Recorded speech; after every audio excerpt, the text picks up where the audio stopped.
এই সমাধান হোক, এই কোটা সমস্যা চিরতরে সমাহিত হোক। এই জন্য আমাদের দাবি সরাসরি নির্বাহী বিভাগের কাছে, সরকারের কাছে। দাবি কি? আপনারা একটি কমিশন গঠন করুন, ওই কমিশনের সকল স্টেক হোল্ডার থাকুক, যেখানে স্টুডেন্টরা স্টেক হোল্ডার হিসেবে থাকবে।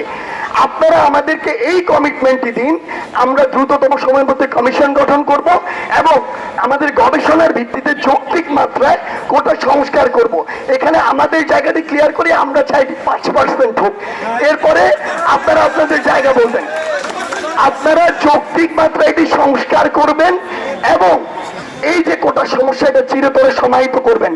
আমাদের দাবি মহামান্য হাইকোর্টের কাছে না, আদালতের কাছে না, এক দফা দাবি সরাসরি নির্বাহী বিভাগের কাছে।